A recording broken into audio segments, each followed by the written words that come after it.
है कि जिन लोगों का पहले से कोर्स कंप्लीट हो गया है उन्हें क्या नाम दिया जाए, तो मैंने उन्हें नाम दिया है प्रैक्टिशनर, है ना, जो प्रैक्टिस करेंगे अब ज्यादा से ज्यादा। कट ऑफ भी डिस्कस करेंगे, एज भी डिस्कस करेंगे, स्टडी प्लान डिस्कस करेंगे, कुछ आपके जो प्रश्न मुझे कमेंट में दिखाई दिए, और मोटिवेशन। ये आज के वीडियो का टारगेट रहेगा। हो सकता है वीडियो थोड़ा सा बड़ा बन जाए, मुझे नहीं पता कितना बड़ा बनेगा, लेकिन जितनी भी चीजें रहेंगी वो बहुत रिफाइंड और बहुत काम की रहेगी। पूरा वीडियो आप देखिएगा। तो आइए शुरुआत करते हैं। सबसे पहले देखिए, इस बार जो सबसे बड़ा चेंज हुआ है वो हुआ है आपका फिजिकल और रिटन एग्जाम का। पहले केवल रिटन एग्जाम 100 नंबर का होता था, है ना। इस बार से इन्होंने क्या करा है कि इस बार से आपका रिटन एग्जाम भी 100 मार्क्स का रहने वाला है, आपके फिजिकल एग्जाम भी 100 मार्क्स के रहेंगे, और इसके आधार पे आपका सिलेक्शन होगा। सारी डिटेल में आपको बताऊंगा कि 100 नंबर में क्या क्या आना है, उन सब पे हम आगे काफी डिटेल में बात करने वाले हैं, ठीक है। तो अब यहाँ पर दोनों चीजों को बैलेंस करना बहुत ज्यादा जरूरी है। समय आपके पास काफी कम है क्योंकि 12 अगस्त से परीक्षाएं चालू हो जाएंगी। मैंने इसलिए 30 डेज कहा है, लगभग 30 से 40 दिन आपके पास है, जो बेहद ज्यादा जरूरी है। अगर आपका लक्ष्य है कि मुझे वर्दी चाहिए, तो आपको तन मन धन से इस जॉब के लिए लग जाना चाहिए, सब छोड़ देना है आपके एग्जाम तक, तभी आप निकाल पाएंगे। क्योंकि समय वास्तव में बहुत कम है, और जितनी ज्यादा पढ़ाई करें, जितना ज्यादा आप समय निकालेंगे, उतना आपके अंदर इंप्रूवमेंट आएगा, और उतना कम है। तो इसलिए समय की नजाकत को हमें समझना है, और पूरा फोकस, पूरा टेंशन हमें पढ़ाई पे लगाना पड़ेगा। एक सेकंड, एक मिनट भी वेस्ट नहीं करना है, यह विशेष रूप से ध्यान रखना है। चलिए, इस पर आगे हम डिटेल में बात करेंगे। सबसे पहले आपको यह क्लियर हो जाना चाहिए कि इसमें सबसे ज्यादा इंपॉर्टेंस किस चीज का है। आपको पता है कि 100 नंबर का आपका पेपर होना है, और ये जो 100 नंबर है तो इसमें 100 प्रश्न रहेंगे। रीजनिंग सबसे ज्यादा पूछा जाएगा, एटलीस्ट 30 से 40 सवाल की रेंज चलती है। अच्छा, मैं आपको बता दूं कि फिक्स नहीं है, परीक्षाएं शिफ्ट वाइज होती हैं, और शिफ्ट में क्या होता है कि कभी भी कुछ भी बदलाव हो जाता है ना। ये पिछले साल का ट्रेंड देखा गया है, आबकारी एग्जाम का, कांस्टेबल का हमने ट्रेंड देखा है, उसके आधार पे हम आपको इतना कह सकते हैं कि लगभग इसके आसपास क्वेश्चंस रहेंगे, है ना। तो रीजनिंग के क्वेश्चन सबसे ज्यादा रहेंगे, उसके बाद आपके मैथ्स के रहेंगे, और लगभग बराबर ही होते हैं। कभी कभी मैथ्स ज्यादा हो जाता है, रीजनिंग कम हो जाता है, कभी रीजनिंग ज्यादा maths come, but almost parallel चलते हैं, और 5-5 सवाल का प्लस या माइनस लेकर चले इसमें। और थर्ड नंबर पे आपका आता है साइंस और जीके, जिसके लगभग आपके 30 से 35 सवाल रहेंगे। तो मोटा मोटा अगर देखा जाए तो लगभग 35 और 30 यानी 65 नंबर का तो केवल 2 विषय होता है, मैथ्स और रीजनिंग, और उसके बाद जो अगले आपके 35 नंबर बचते हैं, इसमें इतिहास, भूगोल, संविधान, history, geography, polity, physics, chemistry, bio, MPG के, इकोनॉमिक्स, एनवायरमेंट, करंट अफेयर्स, इतनी चीजें मिलकर जो है 35 सवाल बनाते हैं। आगे मैं डिटेल में बता रहा हूं इन सब के बारे में, आपको पिछले साल का पूरा ट्रेंड भी हम डिस्कस करेंगे, ठीक है भाई। तो पहली बात यह कि अगर आपको सिलेक्शन लेना है, और आप मान लीजिए अभी से शुरू कर रहे हो, या आप पहले से भी पढ़ते आए लेकिन अब सीरियसली पढ़ाई करनी है, तो आपके दिन का 80% समय केवल इन 2 विषयों को जाना चाहिए। क्योंकि यही, अगर आपने इसी को सीरियसली ले लिया, तो आप इसमें और इसमें से अगर थोड़े नंबर भी ले आए तो आपका सिलेक्शन हो सकता है। क्योंकि लास्ट ईयर के कट ऑफ पे भी हम डिस्कस करेंगे, उसके बाद फिर हम बाकी की बातें करते हैं। तो 2 विषय आपके लिए सबसे ज्यादा महत्वपूर्ण है, रीजनिंग और मैथ्स। लेकिन इसका ये मतलब नहीं कि ये नहीं पढ़ना है, पढ़ना तो ये भी पड़ेगा, ठीक है। बट सबसे ज्यादा समय, क्योंकि भाई इसके अंदर 3 जीएस के सब्जेक्ट, 3 साइंस के सब्जेक्ट, फिर एक एनवायरमेंट, फिर एक करंट अफेयर्स, एक एमपीजी के, तो 3 3 6 7 8 9 से 10 विषय पढ़ोगे, जो लगभग उतने ही डिटेल में पढ़ना है जितना मैथ्स और रीजनिंग। तो 10 विषय से अगर 30 या 35 सवाल आते हैं, और 2 विषय से 65 सवाल आते हैं, तो अब आगे आप समझदार हैं कि क्या करना है। तो अगर आपको कांस्टेबल एग्जाम निकालना है, इन 2 विषयों को प्रायोरिटी पे रखिए, इनको थोड़ा सा सेकेंडरी रखिए, लेकिन पढ़ना सब है, पर अपने दिन का ज्यादा समय इन 2 चीजों को देना है।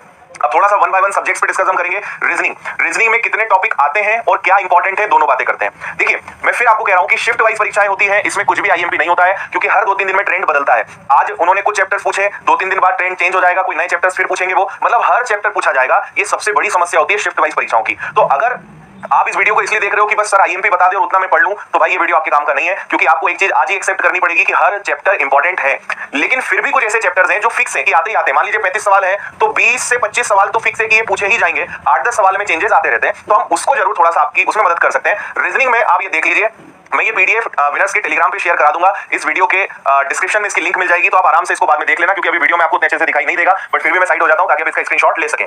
ये सारे वो चैप्टर्स हैं जो परीक्षा में पूछे गए हैं और पूछे जाते हैं, लेकिन आपको पता है कि एक ही शिफ्ट में सारे चैप्टर्स नहीं आ सकते, तो हमने यहाँ पे एक ट्रेंड भी यहाँ पे कैलकुलेट करा है, ये आप देख सकते हैं। इसको आप आराम से पढ़ना, तो आपको पता चलेगा कि किससे कितने सवाल जनरली आते हैं। तो एनालॉजी हो गया, शब्दकोश यानी डिक्शनरी, ऑड वन आउट, है ना, कोडिंग डिकोडिंग। पिछले साल की जो परीक्षा थी उसमें आपके जो सवाल थे, कौन से वाले सवाल, ये जो होते हैं ना, कथन, कार्रवाई, कथन, निष्कर्ष, इन्होंने काफी धूम मचाई थी। इनके 5-5 8-8 सवाल एक शिफ्ट में आए थे, तो आप उम्मीद कर सकते हैं कि इस बार भी ऐसा हो, है ना। लेकिन बात वही है कि कुछ दिन आया, फिर कुछ दिन उनको हटाया, कुछ दूसरे चैप्टर्स आए, तो ये चलता रहेगा। लेकिन पिछली बार ये एक नया पैटर्न ऐड हुआ था, और इनमें भी एक विशेष प्रकार का पैटर्न आया था, वो हमारी टीम और हमारे जो टीचर्स हैं वो आपको पढ़ाएंगे, उसकी बाद में बात करेंगे, ठीक है। तो ये आप नोट कर लीजिएगा कि ये लगभग ट्रेंड रहा है रीजनिंग के इंपॉर्टेंट टॉपिक्स का, ठीक है।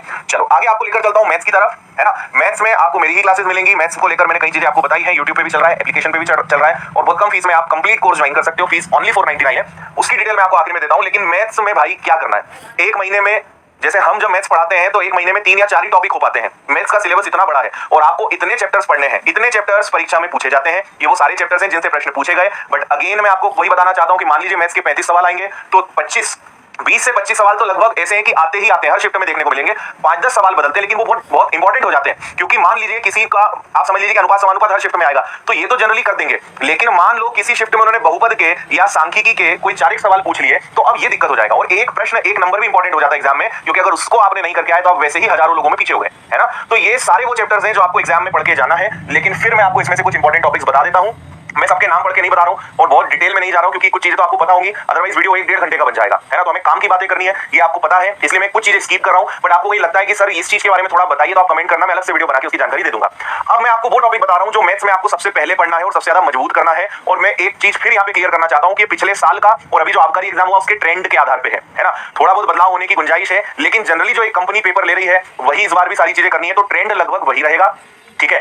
मैथ्स की अगर बात करें, रीजनिंग की बात करें, तो रीजनिंग आराम से आप पूरा करके आ सकते हो। और मैथ्स में आप समझ लीजिए कि आप मान लो मैथ्स में आपके 35 सवाल आए, तो आप ये समझिए कि 25 सवाल हर कोई कर लेगा, है ना। ये 25 सवाल आप मान के चलिए कि काफी इजी तो नहीं कहेंगे, हम इसको मॉडरेट कहेंगे। लगभग 5 से 8 सवाल इजी रहेंगे बट कैलकुलेटिव रहेंगे, और 2-4 सवाल जो है आप मान सकते हैं कि ये बहुत ज्यादा डिफिकल्ट रहेंगे, लेकिन ऐसे सवालों की संख्या काफी कम होती है।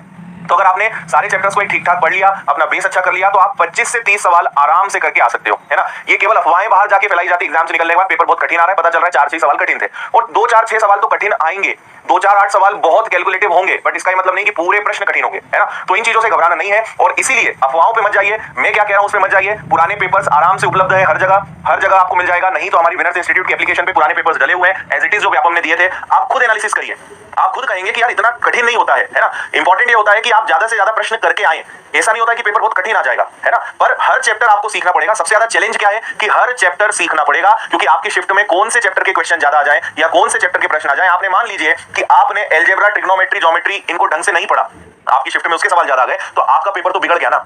समझ में आ रही है बात मेरी। इसलिए पढ़ना सब पड़ेगा। लेकिन एक अच्छी बात यह है कि एडवांस के क्वेश्चंस काफी कम पूछे जाते हैं, अरिथमेटिक के ज्यादा होते हैं। तो अगर आपको एडवांस मैथ से डर लगता है, तो आप बीज गणित यानी अलजेब्रा, क्रमचय संचय प्रायिकता यानी permutation, combination, probability, number system, LCM, HCF, क्षेत्रमिति, सिंप्लीफिकेशन, ये एडवांस के वो चैप्टर्स हैं जिनको अच्छा कर लेना, है ना। मतलब मैंने आपको थोड़ा फिल्टर दिया है, बट इट डजंट मीन कि बाकी चैप्टर इंपॉर्टेंट नहीं है। इट्स ऑल अबाउट कि अगर 30 चैप्टर है तो 15 पे थोड़ा ज्यादा ध्यान देना है, 15 पे थोड़ा कम, लेकिन ध्यान सब पे देना है। एग्जाम में हर चीज से पूछा जाएगा।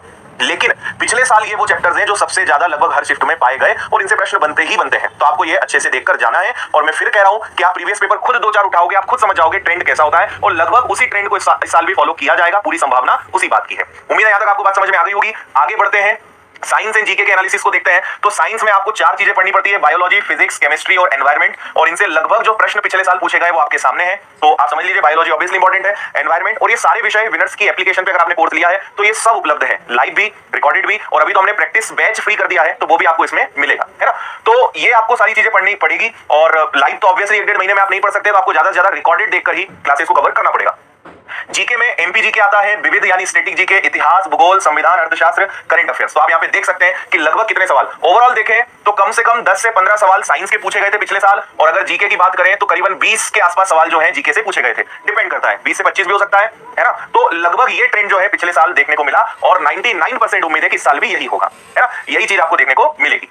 ठीक है भाई, यहां तक आपको सारी बातें समझ में आ गई होंगी कि पेपर में क्या होता है। बहुत क्रिस्पी और बहुत सिंपल वे में हमने आपको दिखाने की कोशिश करी है कि किस तरीके से पेपर